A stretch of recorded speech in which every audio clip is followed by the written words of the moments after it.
जो किया उपकार, चालू નથી થયા આંટી કંપલસરી उसके लिए जिन वाणी माखो वंदना शत बार है, वंदना शत बार है, वंदना शत बार है।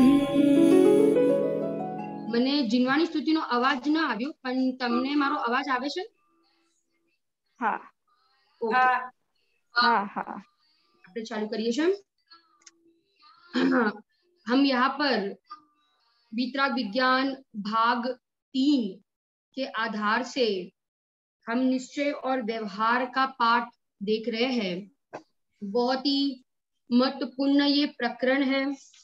हम वीतराग विज्ञान पाठ के माध्यम से तो देखेंगे ही, परंतु हम माइल धवल आचार्य देव के द्वारा लिखा गया नई चक्र, फिर जो आचार्य देवसेन के द्वारा, जिनेन्द्र वर्णी के द्वारा और दादा के द्वारा परम भाव प्रकाशक नई चक्र, द्रव्य स्वभाव प्रकाशक नई चक्र, सब के आधार से हम नयों का स्वरूप देख रहे हैं। उसमें सबसे पहले हमने देखा कि नई ज्ञान लेना आवश्यक है। क्यों आवश्यक है? क्योंकि एक हमने उसमें महत्वपूर्ण बात देखी थी कि बिना नई ज्ञान के, नई दृष्टि से रहित अगर कोई जीव है तो वो वस्तु स्वभाव को नहीं समझ पाएगा, और वस्तु स्वभाव को नहीं समझ पाएगा तो वस्तु स्वभाव का अनुभव नहीं कर पाएगा, आत्मा का अनुभव नहीं कर पाएगा, और आत्मा का अनुभव नहीं कर पाएगा, इसलिए वो जीव कभी भी सम्यक दर्शन की प्राप्ति नहीं कर सकता है। ठीक है, बहुत इंपॉर्टेंट पॉइंट है ये चीज द्रव्य स्वभाव प्रकाशक नई चक्र में लिखा है कि नई दृष्टि से जो रहित है वो जीव वस्तु स्वभाव की उपलब्धि नहीं कर पाएगा, और वस्तु स्वभाव की उपलब्धि नहीं करने के कारण से वो जीव सम्यक दर्शन की प्राप्ति नहीं कर सकता है। एक पॉइंट तो ये। दूसरा हमने देखा था कि भाई जो हमारी जिनवाणी माता है, हमारे जो शास्त्र है, उनकी जो लैंग्वेज है, भाषा है, वो नयों की भाषा है। जब तक हम नई ज्ञान नहीं लेंगे तब तक हम जिनवाणी माता की भाषा नहीं समझ पाएंगे। ठीक है ना, ये दूसरा पॉइंट। और तीसरा पॉइंट ये कहा था कि अगर हमें पर्याय में नया तीत होना है तो हमें नई ज्ञान लेना बहुत जरूरी है। नई ज्ञान बिना हम पर्याय में नया तीत नहीं हो सकते हैं। स्वभाव तो नया तीत ही है। बीती आंटी क्या कहा? स्वभाव तो नया तीत ही है। तो फिर प्रश्न हमने देखा था ना कि भाई प्रश्न किया कि फिर हमको नयों में क्यों उलझाते हो, स्वभाव तो नया तीत है ना, तो फिर हमको नयों के भाई उलझन में क्यों उलझाते हो। परंतु पर्याय में नयातीत होने के लिए हमें नई ज्ञान लेना जरूरी है, क्योंकि नई ज्ञान के बिना हम वस्तु स्वभाव का निर्णय नहीं कर पाएंगे, और जब तक वस्तु स्वभाव संबंधी विकल्प नहीं होंगे तब तक हम पर्याय में नयातीत नहीं हो सकते हैं। इसीलिए नई ज्ञान लेना आवश्यक है, अनिवार्य है, कंपलसरी है, क्योंकि बिना नए ज्ञान के हम सम्यक दर्शन की प्राप्ति नहीं कर सकते हैं। तो ये हमने नयों की आवश्यकता में देखा था। एक दो तीन दृष्टांत भी हमने देखे थे कि जैसे नमक के बिना भोजन नीरस होता है, ऐसे नयों के बिना, नई ज्ञान के बिना, सुनई के बिना समस्त सम्यक श्रुत भी क्या हो जाते हैं? मिथ्या हो जाते हैं। माने सच्ची जिनवाणी भी क्या हो जाएगी? मिथ्या हो जाएगी। ऐसा यहाँ पे एक दृष्टांत के द्वारा समझाया है। हमने 3 स्टेप्स देखे थे, असत्य कल्पना, सत्य कल्पना और पक्षातिक्रांत, निर्विकल्प दशा। पहले अनादिकाल से हम असत्य कल्पना में उलझे हुए हैं। असत्य कल्पना से रहित होने के लिए हमें सेकंड स्टेप पे आना जरूरी है। कौन सा है सेकंड स्टेप? प्रीमी बहन कौन बताएगा? दीपा आंटी, विभा आंटी बोलिए। सेकंड स्टेप कौन से स्टेप पे आओगे आप? श्रद्धा बहन? सत्य कल्पना। वेरी गुड, सत्य कल्पना, बराबर ना। ये सब आपको याद रखना है, क्योंकि एक पेपर भी निकाला जाएगा एंड में। जब हम ये पूरा चैप्टर कंप्लीट हम करेंगे उसके बाद एक एग्जाम ली जाएगी, तो आप सारे नोट्स अच्छे से बनाना टॉपिक वाइज, असत्य कल्पना से रहित होने के लिए हमें आना पड़ेगा सेकंड स्टेज पे सत्य कल्पना, जिसमें हम वस्तु स्वभाव का यथार्थ निर्णय कर पाएंगे प्रमाण और नई के द्वारा। सत्य कल्पना माने सम्यक विकल्प, वस्तु स्वरूप के अनुसार चिंतन करना, जिनागम के जिनवाणी के अनुसार चिंतन करना, उसका नाम है सत्य कल्पना, बराबर। और सात तत्व का यथार्थ निर्णय करना, उसका नाम है सत्य कल्पना। अब सत्य कल्पना में आना जरूरी है, क्योंकि जब तक हम प्रमाण और नई के द्वारा वस्तु का निर्णय नहीं करेंगे, यथार्थ वस्तु का निर्णय नहीं होगा, तो हमको आत्मा की वस्तु की उपलब्धि नहीं हो सकती है। तो सत्य कल्पना में आकर फिर कहा जाना है, तो कहते तीसरे स्टेप के ऊपर थर्ड स्टेप, जो थर्ड स्टेप है पक्षातिक्रांत निर्विकल्प दशा का, वस्तु स्वभाव का निर्णय करने के बाद उस संबंधी विकल्प भी जब टूट जाए तो वो जीव थर्ड स्टेप में माने पक्षातिक्रांत हो जाता है, उसको निर्विकल्प दशा की प्राप्ति हो जाती है। ये हमने 3-4 बिंदु पहले स्टार्टिंग में देखे थे। फिर हमने परिभाषाएं देखी, नयों की परिभाषा, नई की परिभाषा देखी थी श्रद्धांति। सबसे पहले एक देखी थी प्रमाण के द्वारा ग्रहण की हुई वस्तु में से एक अंश को ग्रहण करना। एक अंश को मैं एक बार फिर से सारी परिभाषा रिपीट कर रही हूँ ताकि आप लोग को पक्का हो जाए, एक बार रिवाइज हो जाए, ठीक है ना। पहली परिभाषा, प्रमाण के द्वारा ग्रहित वस्तु में से, प्रमाण के द्वारा ग्रहण की हुई वस्तु में से किसी एक अंश को ग्रहण करना, उसका नाम नई है। पहली परिभाषा, पहले ही बताया गया है कि प्रमाण के द्वारा ही नयों का जन्म होता है। प्रमाण, पहले प्रमाण से वस्तु को जानना बहुत जरूरी है। क्यों प्रमाण से जानना बहुत जरूरी है वस्तु को? क्योंकि बिना पूरी वस्तु जाने हम मुख्य और गौण कैसे कर पाएंगे, इसलिए पहले पूरी वस्तु का ज्ञान लेना बहुत जरूरी है, फिर हम उसमें से क्या कर पाएंगे, तो कहते हैं मुख्य और गौण कर पाएंगे। एक प्रश्न उठाया है, एक यहाँ पे प्रश्न किया है कि पूरी वस्तु का जानना तो केवल ज्ञान में होता है, पूरी वस्तु का जानना तो केवल ज्ञान में होता है, और अभी हमारे पास तो केवल ज्ञान नहीं है, तो फिर पूरी वस्तु का ज्ञान कैसे हो सकता है? तो समझना बराबर। देखो, इसलिए मैं इस प्रश्न मैंने उठाया कि एकदम पिक्चर क्लियर हो जाए। पूरी वस्तु का ज्ञान माने यहाँ पे वो केवल ज्ञान में जो एक एक धर्मों का प्रत्यक्ष ज्ञान होता है, ऐसे यहाँ पे बात नहीं की है। पूरी वस्तु का ज्ञान माने इस प्रकार से नहीं, जैसे केवल ज्ञान जानता है वैसे नहीं। यहाँ पे तो श्रुत ज्ञान प्रमाण द्वारा, शुद्ध ज्ञान प्रमाण शब्द लिखना, केवल ज्ञान जैसे वस्तु को जानता है वैसा नहीं, श्रुत ज्ञान प्रमाण। श्रुत ज्ञान प्रमाण माने श्रुत ज्ञान में वस्तु का जैसा जानना होता है, बराबर। पूरी वस्तु का जैसा जानना होता है, कैसा जानना होता है शुद्ध ज्ञान प्रमाण में, पूरी वस्तु का जानना कैसा होता है, तो कहते हैं वस्तु अनंत धर्मात्मक है, बस इतना जाना ना, इसको कहते हैं शुद्ध ज्ञान प्रमाण।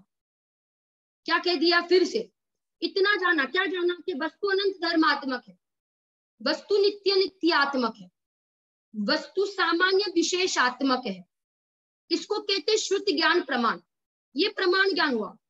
श्रुत ज्ञान में प्रमाण ज्ञान, श्रुत ज्ञान में प्रमाण ज्ञान कैसा होता है, तो ऐसा होता है। कैसा जानता है शुद्ध ज्ञान पूरी वस्तु को, कि वस्तु अनंत धर्मात्मक, वस्तु अनंत गुणात्मक, वस्तु नित्य नित्यात्मक, वस्तु एक अनेकात्मक है। बस ये जो ज्ञान हुआ ना, इसको कहते हैं प्रमाण ज्ञान। केवल ज्ञान जैसा ज्ञान नहीं, बराबर, परंतु इतना जाना बस, वस्तु पूरी सामान्य विशेषात्मक है। ये हो गया प्रमाण ज्ञान, ये हो गया संपूर्ण वस्तु का ज्ञान। अब कहते हैं कि संपूर्ण वस्तु का ज्ञान लेने पर भी हमें वस्तु के संबंध में गहन परिचय नहीं हो पाएगा प्रमाण ज्ञान से। समझना, प्रमाण ज्ञान से हम वस्तु को पूरी तरह से अच्छी तरह से नहीं जान पाएंगे। तो वस्तु को अच्छी तरह से गहन तरीके से अगर वस्तु को जानना है तो क्या करना पड़ेगा, तो कहते हैं कि भाई नयों का प्रयोग करना पड़ेगा। नई के द्वारा ही हम वस्तु का गहन परिचय कर पाएंगे। क्योंकि नई क्या करता है, एक एक धर्म को मुख्य करता है, एक एक धर्म को मुख्य करता है और फिर जानता है। इसलिए नई के द्वारा हम वस्तु का गहन परिचय कर सकते हैं, प्रमाण के द्वारा नहीं। परंतु पहले प्रमाण से वस्तु को जानना जरूरी है। क्यों? देखो, और एक बात कह रही हूँ, वेरी इंपॉर्टेंट। अगर हम प्रमाण से पूरी वस्तु को पहले नहीं जानेंगे तो हम क्या कर लेंगे, एक धर्म जितना ही पूरी वस्तु को मान लेंगे, एक धर्म जितनी ही पूरी वस्तु को मान लेंगे। ख्याल आ रहा है? अगर हमने वस्तु के नित्य और अनित्य दोनों अंश को नहीं जाना तो हम वस्तु को सर्वथा नित्य ही मान लेंगे, पूरी वस्तु को नित्य मान लेंगे, सर्वथा नित्य मान लेंगे, तो एकांत का दोष आ जाएगा। इसीलिए नए के पहले प्रमाण से वस्तु जानना जरूरी है। 2 पॉइंट बता दिए मैंने, प्रमाण से पहले वस्तु को जानना क्यों जरूरी है। एक तो बताया कि प्रमाण के बिना नयों की उत्पत्ति नहीं हो सकती है, प्रमाण के बिना नयों की उत्पत्ति नहीं हो सकती है, बराबर। और दूसरा कहा, अगर प्रमाण से वस्तु को नहीं जानेंगे तो एकांत का दोष आएगा, क्योंकि हम वस्तु को सर्वथा एक धर्म वाली मान लेंगे। समझना बराबर, वेरी इंपॉर्टेंट, वेरी इंपॉर्टेंट।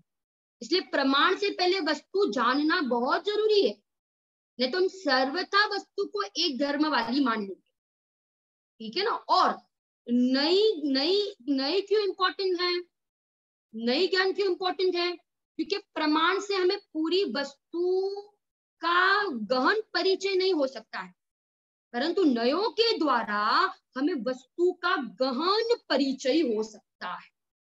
इसीलिए नई ज्ञान इंपॉर्टेंट है, बराबर। 2 पॉइंट बता दिए, वेरी इंपॉर्टेंट, ठीक है ना। और ये बताया कि केवल ज्ञान में जैसे पूरी वस्तु का जानना होता है, वैसे शुद्ध ज्ञान प्रमाण में नहीं होता है, ठीक है ना। केवल ज्ञान में तो एक एक धर्म प्रत्यक्ष जाने जाते हैं, परंतु यहाँ शुद्ध ज्ञान प्रमाण में तो बस सामान्य रूप से पूरी वस्तु को एक साथ ग्रहण की जाती है। फॉर एग्जाम्पल, आत्मा अनंत गुणात्मक है, आत्मा अनंत धर्मात्मक, वस्तु नित्य नित्यात्मक, बस ये जाना इसका नाम है प्रमाण ज्ञान, ठीक है।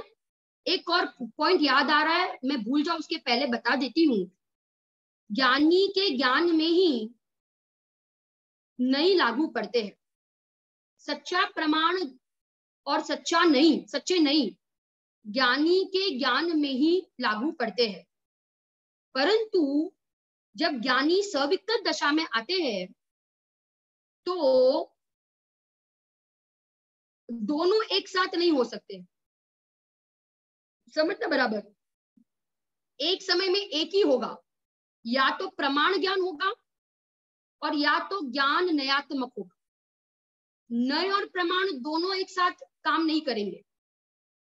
क्या कहा, अगर ज्ञानी पूरी वस्तु को जान रहे हैं तो उस समय उपयोगात्मक प्रमाण ज्ञान है उनके ज्ञान में, और जब वो ज्ञानी वस्तु के एक धर्म को मुख्य करके जान रहे हैं उस समय उनके ज्ञान में नई लागू पड़ती।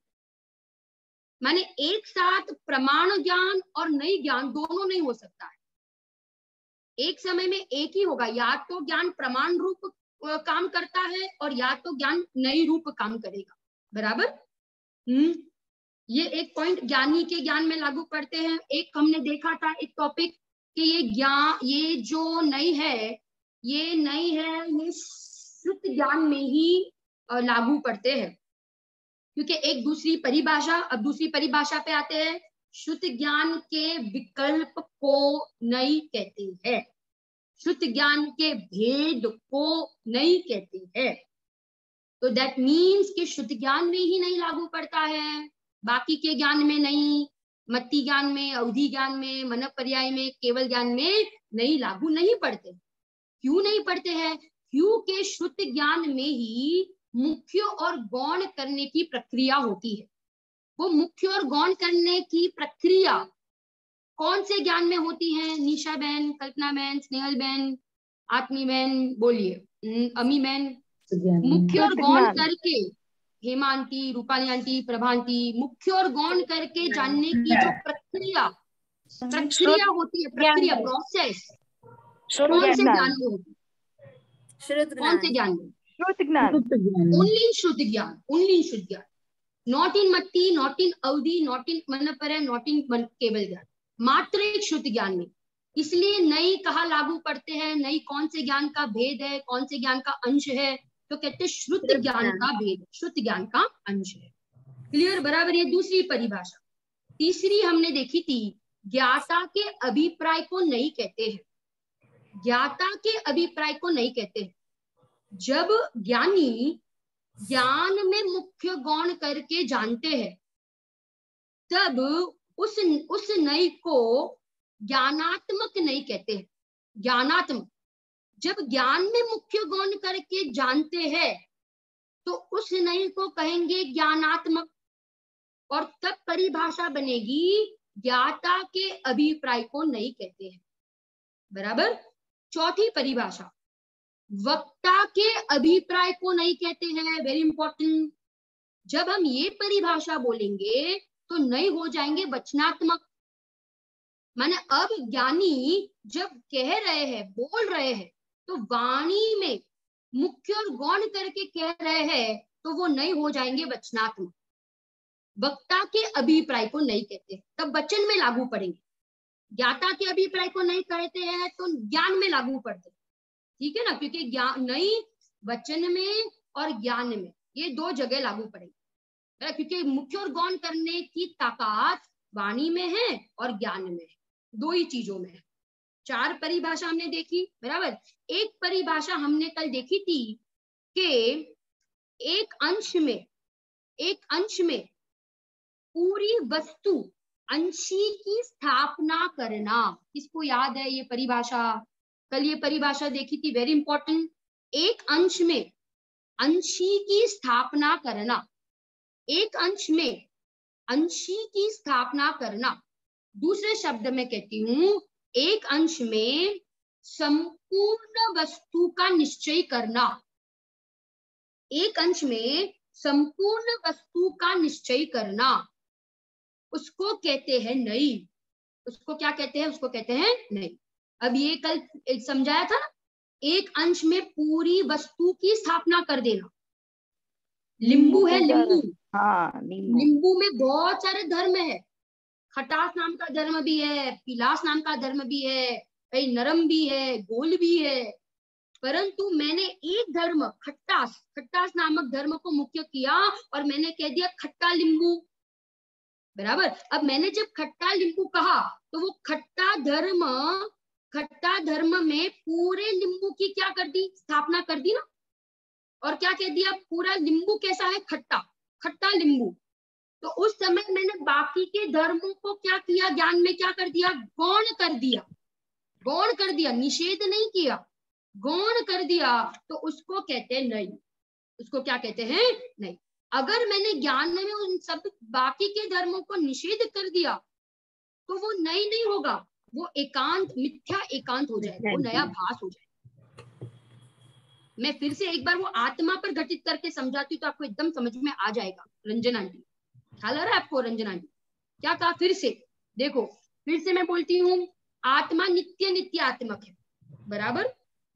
अब मैंने आत्मा के नित्य धर्म को मुख्य किया और मैंने कह दिया आत्मा नित्य है। तो आत्मा नित्य है, ये तो हो गया नई वाक्य, ये हो गया नई वाक्य। अब ये तो नहीं हो गया एक सम्यक एकांत। मैंने क्या किया है? पूरे आत्मा को नित्य कहा, परंतु ज्ञान में जो अनित्य पड़खा है, अनित्य धर्म है, उसको क्या किया है? गौण किया है। उसका निषेध नहीं किया है, गौण कर दिया है। तो इसको कहेंगे नई, इसको कहेंगे सम्यक एकांत। अगर मैंने अनित्य धर्म जो दूसरा धर्म है उसका निषेध कर दिया तो वो नई नहीं होगा, वो नया भास हो जाएगा, वो मिथ्या एकांत हो जाएगा। क्योंकि वस्तु सर्वथा नित्य नहीं है, वस्तु नित्य भी है और अनित्य भी। परंतु अंश में अंशी की स्थापना कहेंगे तो ऐसे ही कि आत्मा नित्य है, परंतु आत्मा नित्य कह के उसके अनित्य अंश को क्या किया है? ज्ञान में गौण कर दिया है। बराबर, उसका नाम नई है। ये हमने कल देखा था। एक जो परिभाषा आती है प्रमेय कमल मार्तंड में, एक परिभाषा आती है, अनिराकृत प्रतिपक्षो वस्तु अंशग्राही ज्ञातुर अभिप्रायो नयः। अनिराकृत प्रतिपक्षो, अनिराकृत माने प्रतिपक्षी धर्मों का निराकरण न करते हुए, निराकरण न करते हुए माने निषेध न करते हुए, प्रतिपक्षी धर्म माने ऑपोजिट धर्म। नित्य का प्रतिपक्षी धर्म कौन है? अनित्य। एक का प्रतिपक्षी कौन है? अनेक। भेद का प्रतिपक्षी कौन है प्रीति आंटी? भेद का, हाँ बोलिए। अभेद। बहुत बढ़िया, अभेद। तत् का प्रतिपक्षी कौन है स्विमी बहन? तत् का प्रतिपक्षी अतत्व।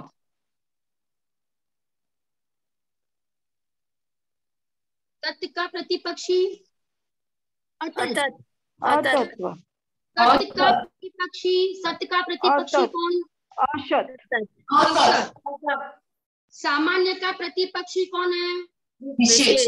विशेष। भेद का प्रतिपक्षी अभेद। बहुत बढ़िया। तो आपको क्या लगे? प्रतिपक्षी माने ऑपोजिट। तो ऑपोजिट धर्म का निराकरण न करते हुए, निराकरण का अर्थ लिखना निषेध।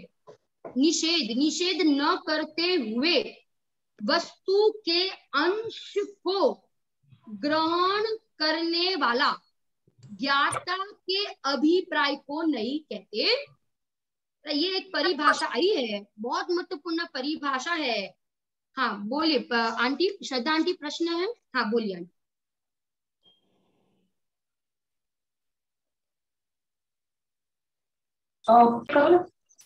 હું રિપીટ કરું છું પાછી પરિભાષા। अनिराकृत प्रतिपक्षो वस्तु अंशग्राही ज्ञातुर अभिप्रायो नयः। ज्ञातुर अभिप्रायो नयः।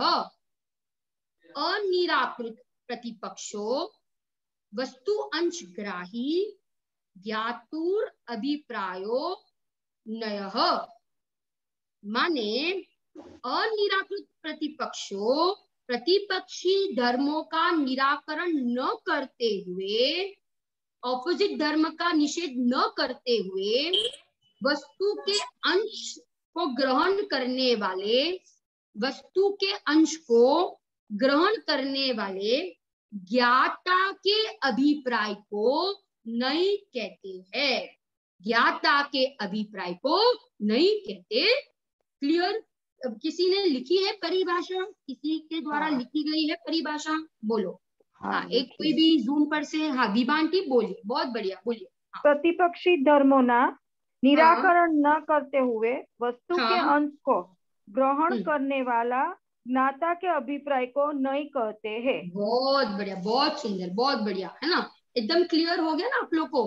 अब अनिराकृत प्रतिपक्षों माने प्रतिपक्षी धर्मों का निराकरण न करते हुए वस्तु के अंश को ग्रहण करने वाले ज्ञाता के अभिप्राय को नहीं कहते। ये एक और एक परिभाषा है। एक हमने देखी थी अंश में अंशी की स्थापना करना, उसका नाम नहीं है। दीपांटी, निशांटी, ख्याल आ रहा है आप लोगों को? बराबर। एक देखी थी एकदम सरल भाषा में, एकदम सरल, मुख्य गौण करके जानने की पद्धति को नहीं कहते हैं। मुख्य और गौण करने की पद्धति को नहीं कहते हैं। एक अर्थ लिखना आप, अभिप्राय। अभिप्राय, अभिप्राय माने क्या? अभिप्राय माने एंगल। अभिप्राय माने होता है दृष्टिकोण। अभिप्राय माने होता है देखने का नजरिया। अभिप्राय माने आप वस्तु को किस अपेक्षा से देख रहे हो, उसका नाम है अभिप्राय। अभिप्राय, यहाँ अभिप्राय मोक्ष मार्ग में अभिप्राय का अर्थ अलग होता है। मोक्ष मार्ग में अभिप्राय का अर्थ होता है श्रद्धा। मोक्ष मार्ग में अभिप्राय का अर्थ होता है, क्या होता है? श्रद्धा। परंतु यहाँ पे नयों के संदर्भ में अभिप्राय का अर्थ है एंगल, दृष्टिकोण। किस अपेक्षा से आप वस्तु को देख रहे हो, कहते हैं ना, जैसी दृष्टि वैसी सृष्टि, जैसी दृष्टि वैसी सृष्टि। किस एंगल से आप वस्तु को देख रहे हो उसका नाम है अभिप्राय। एंगल, एंगल का नाम है अभिप्राय। क्लियर? बराबर। इतना आई थिंक आप लोग को क्लियर हुआ होगा। फिर हमने देखा था, 4 चीज हमने देखी थी कल। एकांत के 2 भेद, क्या आप लोग को याद है? और अनेकांत के 2 भेद, बहुत सिंपल। सम्यक एकांत, मिथ्या एकांत, सम्यक अनेकांत और मिथ्या अनेकांत। बराबर। एक एक शब्द बताए थे कल। अगर आप लोग को याद हो तो सम्यक एकांत के लिए एक शब्द बताया था। नहीं, नहीं, बहुत बढ़िया। मिथ्या एकांत के लिए एक शब्द बताया था। Very good. सम्यक अनेकांत के लिए एक शब्द बताया था। प्रमाण। प्रमाण, बहुत बढ़िया। और मिथ्या अनेकांत के लिए एक शब्द बताया था। प्रमाणाभास। प्रमाणाभास। ये 4 समझना बहुत जरूरी है, क्योंकि ये माने ये मेन चीज है। एकांत के 2 और अनेकांत के 2 भेद। एक वाक्य लिखाया था कि निरपेक्ष नहीं मिथ्या होते हैं और सापेक्ष नहीं सम्यक होते हैं। सापेक्ष माने अपेक्षा। जहां अपेक्षा से वर्णन होता है वो नहीं सम्यक होते हैं, और जब बिना अपेक्षा के निरूपण होता है वे नहीं मिथ्या होते हैं। फिर से मैं वाक्य रिपीट करती हूँ। निरपेक्ष नहीं मिथ्या और सापेक्ष नहीं सम्यक। उसके लिए दूसरे 2 नाम भी बताए थे। सम्यक नहीं कहो या सु नहीं कहो, मिथ्या नहीं कहो या कु नहीं कहो। बराबर। सापेक्ष का अर्थ क्या बताया था? सापेक्ष माने कोई अपेक्षा, द्रव्य स्वभावनी अपेक्षा से वस्तु नित्य है, ये हो गए सापेक्ष नहीं। ये सम्यक। परंतु हमने अपेक्षा नहीं लगाई और हमने कह दिया वस्तु सर्वथा नित्य है, तो ये हो गया निरपेक्ष। ये निरपेक्ष नहीं मिथ्या होते। सापेक्ष माने कोई अपेक्षा से कथन करो तो वो सम्यक है, वो सु नहीं है। और बिना अपेक्षा से वस्तु का कथन करे सर्वथा एक धर्म वाली ही मान लेंगे, तो ये जो होते नहीं वो कु नहीं होते हैं, वो मिथ्या नहीं होते। बराबर। कौन रिपीट करेगा ये वाक्य? सापेक्ष नहीं डैश होते हैं और निरपेक्ष नहीं डैश होते हैं। सापेक्ष नहीं, हाँ प्रीति आंटी। सापेक्ष नहीं सम्यक होते हैं और मिथ्या बहुत बढ़िया। और निरपेक्ष नहीं कैसे होते हैं? मिथ्या और सापेक्ष नहीं सम्यक होते हैं। सापेक्ष नहीं सम्यक होते हैं। हमने एक बिंदु और देखा था और फिर हम आगे बढ़ेंगे। गुण में, धर्म में और शक्ति में अंतर देखा था। हाँ। 3 बिंदु देखे थे मेन, तो 3 बिंदु, 3 या 4 बिंदु देखे थे। 3 गुणों की पर्याय होती है, लेक्चर। धर्मों की पर्याय नहीं होती है। क्या कह दिया? फिर से पर्याय होती है, धर्मों की पर्याय नहीं होती है। બીજા બધાને મ્યુટ કરી દો ને, અવાજ નથી આવતો। गुणों की पर्याय होती है, धर्मों की पर्याय नहीं होती है, और शक्ति की व्यक्ति होती है। एक ये देखा था। दूसरा पॉइंट देखा था, गुण सिंगल होते हैं, धर्म युगलों में होते हैं, जोड़े में होते हैं, और शक्तियां भी सिंगल होती है। बराबर। फिर तीसरा हमने देखा था कि गुण माने क्या? गुण माने ज्ञान, दर्शन, सुख, वीर्य, ये सब गुण है। धर्म में एग्जाम्पल्स देखे थे, एक अनेक, नित्य नित्य, सत असत, तत् अतत्, भेद अभेद, सामान्य विशेष, ये सब धर्म है।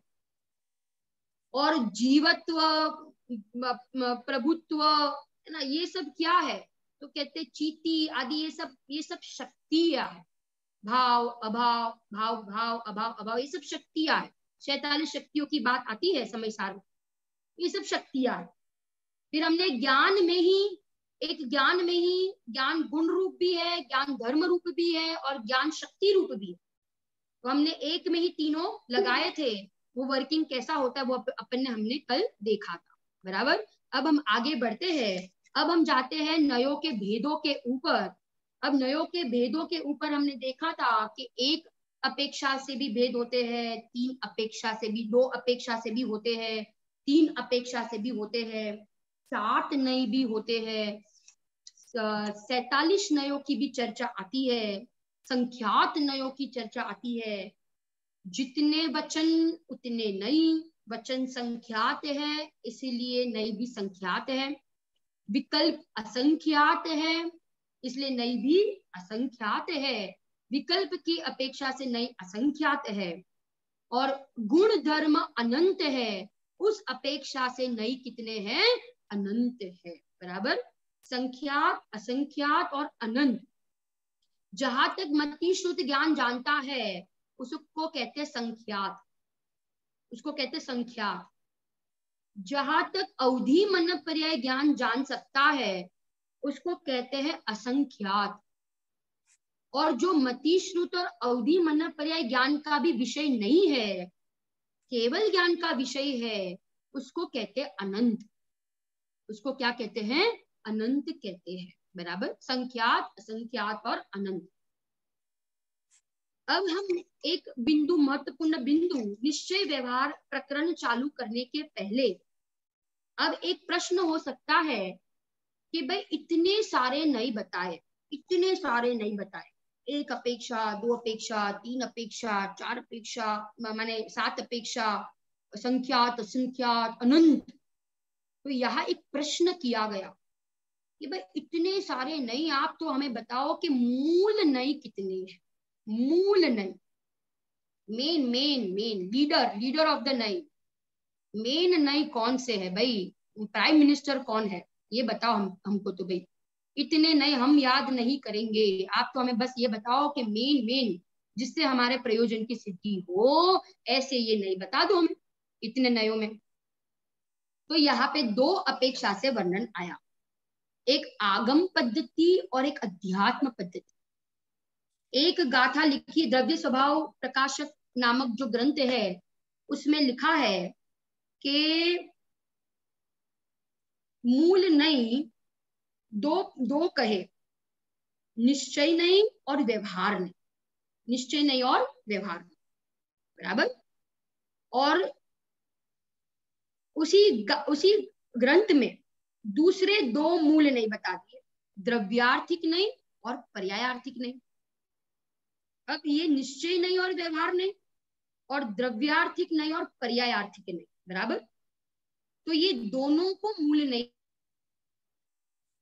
तो कि जो निश्चय व्यवहार नहीं है ये अध्यात्म के मूल नहीं है, और द्रव्यार्थिक पर्यायार्थिक नहीं है वो आगम के मूल नहीं है, ये आगम के मूल नहीं है, ठीक है ना। मूल नहीं तो दोनों को पता है, परंतु एक जो है वो आगम शैली के मूल नहीं है, द्रव्यार्थिक और पर्यायार्थिक। और निश्चय और व्यवहार नहीं है वो अध्यात्म शैली के मूल नहीं है। अब एक प्रश्न हो सकता है कि क्या ये पर्यायवाची है, द्रव्यार्थिक, पर्यायार्थिक और निश्चय व्यवहार? तो एक वाक्य यहाँ पे लिखा है कि देखो, नयों के मूल भेद निश्चय और व्यवहार, ये 2 भेद माने गए हैं, बराबर, ये 2 भेद माने गए हैं। सर्व नयों के मूल निश्चय और व्यवहार ये 2 नई है, तथा द्रव्यार्थिक, पर्यायार्थिक ये दोनों नई निश्चय व्यवहार के हेतु है। हेतु है, कौन हेतु है? द्रव्यार्थिक और पर्यायार्थिक ये दोनों नई निश्चय व्यवहार के हेतु है, कारण है, कारण कारण निश्चय व्यवहार के हेतु कौन है? तो कहते द्रव्यार्थिक नहीं और पर्यायार्थिक नहीं। माने द्रव्यार्थिक नहीं निश्चय और व्यवहार का हेतु है, कारण है, और पर्यायार्थिक नहीं निश्चय और व्यवहार का कारण है, बराबर। हेतु माने कारण। फिर से, द्रव्यार्थिक नहीं निश्चय और व्यवहार का कारण हेतु, और पर्यायार्थिक नहीं भी निश्चय और व्यवहार का हेतु है, कारण है, बराबर। अब ये दोनों निकटवर्ती है, निकटवर्ती, मैंने कहीं कहीं पे द्रव्यार्थिक नहीं को निश्चय नहीं भी कह सकते हैं, और पर्यायार्थिक नहीं को व्यवहार नहीं भी कहा जाता है। समझना बराबर। क्या कहा, मैं फिर से रिपीट करती हूँ, मैं थोड़ा स्लो बोलती हूँ ताकि आप लोग लिख सको। क्या कह दिया, कहीं द्रव्यार्थिक नहीं को निश्चय नहीं भी कहा जाता है और पर्यायार्थिक नहीं को व्यवहार नहीं भी कहा जाता है, क्योंकि ये निकटवर्ती है इसलिए। परंतु ये पर्यायवाची नहीं है। अगर पर्यायवाची होते तो फिर ये दो अलग अलग कहने की जरूरत ही क्यों पड़ती। ठीक है ना, ये पर्यायवाची नहीं है, निकटवर्ती है, इसलिए द्रव्यार्थिक नहीं को निश्चय नहीं कह देते हैं और पर्यायार्थिक नहीं को व्यवहार नहीं कह देते हैं। परंतु ये पर्यायवाची नहीं माने जा सकते हैं, क्योंकि इनमें अंतर है, डिफरेंस है। ये समझना बहुत जरूरी है। हम निश्चय व्यवहार मूल नहीं के ऊपर आने के पहले हम इसका एक डिफरेंस समझेंगे कि भाई निश्चय व्यवहार और द्रव्यार्थिक पर्यायार्थिक में क्या अंतर है। आप एक डिफरेंस पूरा लिख सकते हो, एक कॉलम बना दो आप बीच में। मैं एक एक पॉइंट बोल रही हूँ, आप एक कॉलम में लिखो द्रव्यार्थिक पर्यायार्थिक और दूसरी कॉलम में आप लिखना निश्चय और व्यवहार नहीं, निश्चय और व्यवहार नहीं। ठीक है ना, एक कॉलम में आप लिखना द्रव्यार्थिक पर्यायार्थिक और एक कॉलम में निश्चय और व्यवहार। अब सबसे पहले जो द्रव्यार्थिक और पर्यायार्थिक है ना, ये द्रव्य और पर्याय, द्रव्यार्थिक पर्यायार्थिक नाम से ही पता चलता है कि द्रव्य और पर्याय से संबंध रखने वाले नहीं है। द्रव्य और पर्याय मूल पाठ, वस्तु के मूल पाठ को विषय बनाते हैं। द्रव्यार्थिक नहीं और पर्यायार्थिक नहीं, वस्तु के मूल पाठ को विषय बनाते हैं। मूल पाठ, जैसे वस्तु के द्रव्य पाठ को विषय बनाता है द्रव्यार्थिक नहीं, और वस्तु के पर्याय पाठ को विषय बनाता है पर्यायार्थिक नहीं। एकदम क्लियर, बराबर। परंतु निश्चय व्यवहार में आप लिखना, फर्स्ट पॉइंट निश्चय व्यवहार में, कि निश्चय व्यवहार का संबंध द्रव्य पर्याय के साथ नहीं है, मूल पाठ के साथ नहीं है। द्रव्यार्थिक पर्यायार्थिक नहीं का संबंध तो मूल पाठ के साथ है। द्रव्य और पर्याय, पर्याय को विषय बनाए वो पर्यायार्थिक, भले फिर वो कोई भी पर्याय हो, कोई भी पर्याय, परंतु पर्याय मात्र को विषय कौन बनाता है तो कहते पर्यायार्थिक, और द्रव्य को विषय बनाने वाले नहीं को कहेंगे द्रव्यार्थिक। ठीक है ना, परंतु निश्चय व्यवहार का इन दो पाठ के साथ संबंध नहीं है। ठीक है, ये फर्स्ट पॉइंट। सेकंड पॉइंट, अगर हम द्रव्यार्थिक और पर्यायार्थिक दोनों को मिलावे तो ये हो जाता है प्रमाण का विषय, ये हो जाएगा प्रमाण का विषय। पॉइंट नंबर 2, ये हो जाएगा प्रमाण का विषय। अगर हम द्रव्यार्थिक और पर्यायार्थिक दोनों को मिलाएंगे तो ये हो जाएगा प्रमाण का विषय, परंतु निश्चय व्यवहार में तो ऐसा है नहीं। क्यों? क्योंकि दोनों को मिलाकर प्रमाण का विषय नहीं हो सकता है, क्योंकि ये दो मूल पाठ को विषय नहीं बनाते। ठीक है ना, बराबर। तो ये यहाँ पे दोनों मिलाकर प्रमाण का विषय नहीं बनता है। तीसरा पॉइंट, तीसरा द्रव्यार्थिक पर्यायार्थिक में इनमें कोई उपचार लागू नहीं पड़ते हैं। उपचार फॉर्मेलिटी नहीं लागू पड़ेंगे, परंतु निश्चय व्यवहार में उपचार फॉर्मेलिटी लागू पड़ते हैं। व्यवहार नहीं में फॉर्मेलिटी, व्यवहार नहीं में उपचरित कथन होते हैं। व्यवहार नहीं उपचरित कथन करता है तो इसमें तो फॉर्मेलिटी उपचार लागू पड़ता है, परंतु द्रव्यार्थिक पर्यायार्थिक में क्या उपचार? द्रव्य भी है, पर्याय भी है, वास्तविक है, पर्याय है ना, पर्याय तो है, वास्तविक है, अंश है वो, तो उसमें कोई उपचार लागू नहीं पड़ता है। कितने पॉइंट हो गए? 3 पॉइंट हुए। 3 पॉइंट बराबर। पहला पॉइंट कोई रिपीट करे? पहला पॉइंट, हाँ बोलो, किसने लिखा है? श्रद्धा बहन बताओगे? मूल पाठ के विषय को जान बनाते हैं।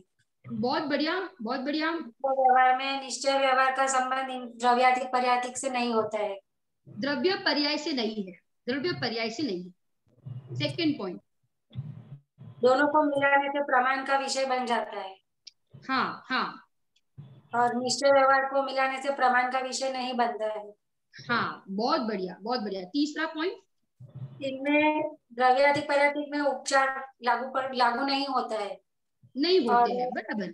हाँ निश्चय व्यवहार में उपचार लागू पड़ते हैं। हाँ, व्यवहार में उपचार लागू, व्यवहार नहीं में उपचार लागू पड़ता है, बराबर। उपचारित कथन होते हैं, उपचारित कथन होते हैं। अब चौथा पॉइंट, जो द्रव्यार्थिक पर्यार्थिक नहीं है वो छेव द्रव्य पे लागू पड़ेंगे। छेव द्रव्य पे क्यों? क्योंकि छेव द्रव्य में द्रव्य पाठ भी है और पर्याय पाठ भी है ना, द्रव्य अंश भी और पर्याय अंश भी है, तो छेव द्रव्य में लागू पड़ेंगे, द्रव्यार्थिक नहीं और पर्यायार्थिक नहीं। परंतु निश्चय और व्यवहार नहीं जो है, निश्चय व्यवहार नहीं, एक्चुअली तो वो आत्मा को समझाने के लिए ही उसका प्रयोग किया जाता है।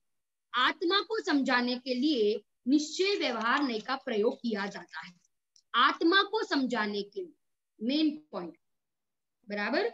अब आगे लिखना, 4 पॉइंट हुए आपके, 4 पॉइंट आपने लिखे।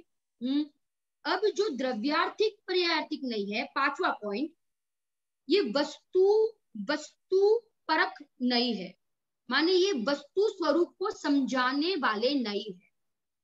द्रव्यार्थिक पर्यायार्थिक नहीं, ये वस्तु स्वरूप को समझाने वाले नहीं है। और जो निश्चय और व्यवहार नहीं है वो प्रयोजन की सिद्धि कराने वाले नहीं है, ये प्रयोजन परक नहीं है, प्रयोजन की सिद्धि कराने वाले नहीं है, प्रयोजन परक नहीं है। और द्रव्यार्थिक पर्यायार्थिक नहीं, ये वस्तु परक नहीं है। कितने पॉइंट हो गए? 6 हुए ना, 6 पॉइंट, 5 हुए, 5। अब छठा पॉइंट, 6th पॉइंट, द्रव्यार्थिक निश्चय, द्रव्यार्थिक पर्यायार्थिक में आपस में कोई संबंध नहीं है, कोई संबंध नहीं है।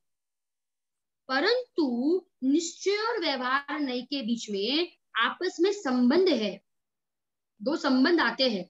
वो अपन जब निश्चय व्यवहार का देखेंगे ना, तब हम देखेंगे संबंध 2 के बीच में आते हैं, प्रतिपाद्य प्रतिपादक और निषेध्य निषेधक, प्रतिपाद्य प्रतिपादक और निषेध्य निषेधक, ऐसे संबंध निश्चय व्यवहार के बीच में तो है, परंतु द्रव्यार्थिक और पर्यायार्थिक नहीं के बीच में ऐसे संबंध नहीं, बराबर, क्लियर।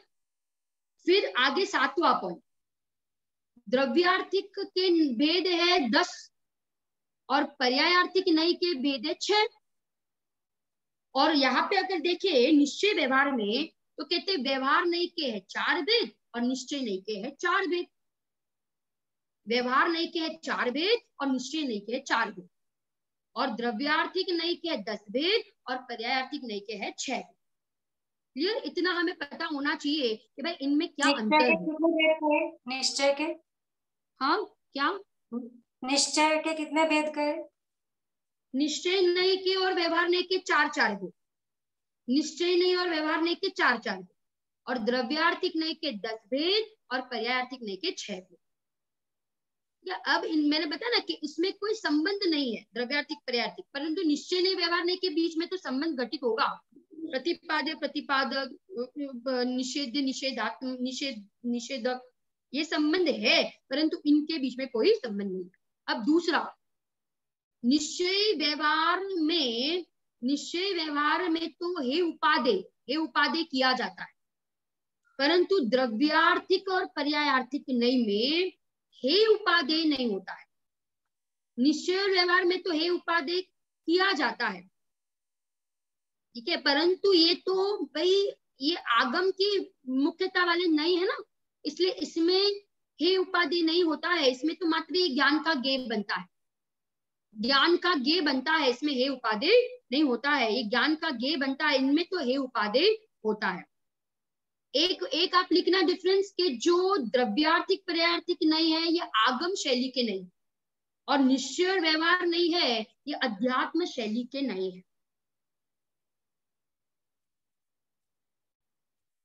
ये आगम के और ये अध्यात्म शैली के नहीं है।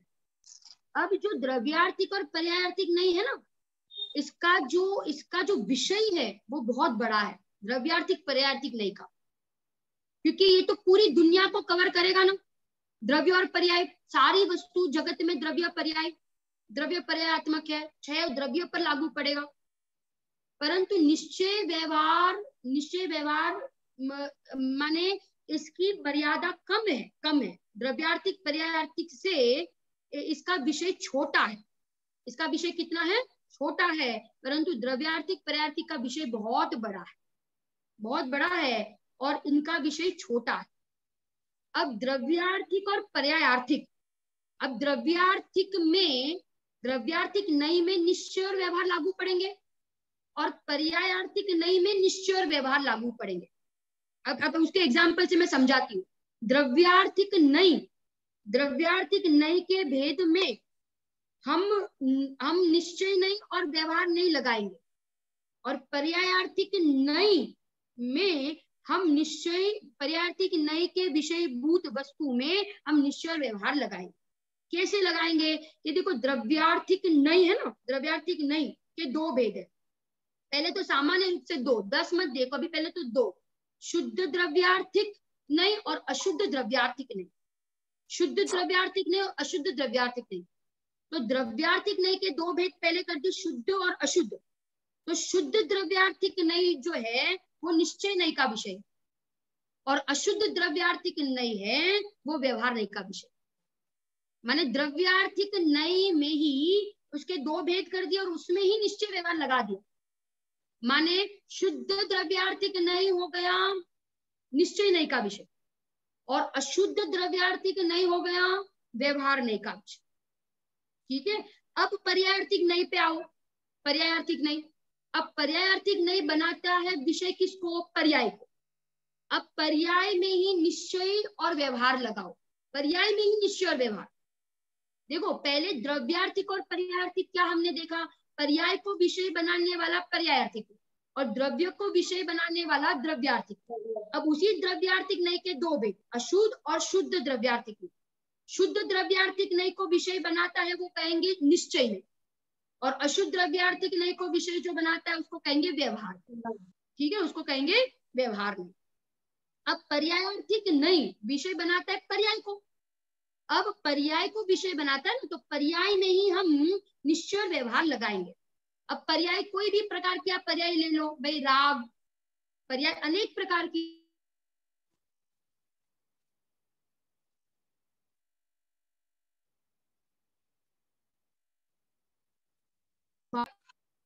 ये एक पर्याय लो, पर्याय कोई भी, सपोज शुभ भाव की पर्याय। अब शुभ भाव की पर्याय के ऊपर हमें घटित करना है व्यवहार नहीं और निश्चय नहीं। कैसे घटित करेंगे? देखो, तो शुभ भाव बंध का कारण है, शुभ भाव संसार का कारण है, ऐसा कहना बोलो, ये निश्चय नहीं का कथन है कि व्यवहार नहीं का कथन है? तो ये निश्चय नहीं का कथन है। क्यों? क्योंकि शुभ भाव भाई क्या है? वास्तव में बंध का कारण है, और निश्चय नहीं वास्तविक कथन करता है, यथार्थ कथन करता है। तो शुभ भाव को बंध का कारण कहना ये निश्चय नहीं का कथन, और उसी शुभ भाव को मोक्ष का कारण कहना तो कहते ये व्यवहार नहीं का कथन, क्योंकि व्यवहार नहीं क्या करता है? उपचरित कथन करता है। एक ही पर्याय, शुभ भाव की पर्याय को विषय बनाया, पर्यायार्थिक नहीं। अब उसी पर्यायार्थिक नहीं में निश्चय नहीं और व्यवहार नहीं लगाए। कैसे लगाए? एक शुभ भाव की पर्याय को लिया, शुभ भाव का जैसा स्वरूप है वैसा निरूपण करना सो निश्चय नहीं, और उसको मोक्ष का कारण कहना, उपचरित कथन करना सो व्यवहार नहीं। क्लियर? मैंने शुभ भाव को बंध का कारण कहना सो क्या है? तो कहते हैं भाई ये निश्चय नहीं है, और शुभ भाव को मोक्ष का कारण कहना ये व्यवहार। राग प्रशस्त राग है, तो राग को बंध का कारण कहना तो ये हो गया क्या? ये निश्चय नहीं, और राग को मोक्ष का कारण कहना तो ये हो गया व्यवहार नहीं। ठीक है, तो ये एक ही उसमें हमने लागू किए। अब ये आगम शैली और अध्यात्म शैली, एक पॉइंट हमने देखा था ना कि निश्चय। एक ही मिनट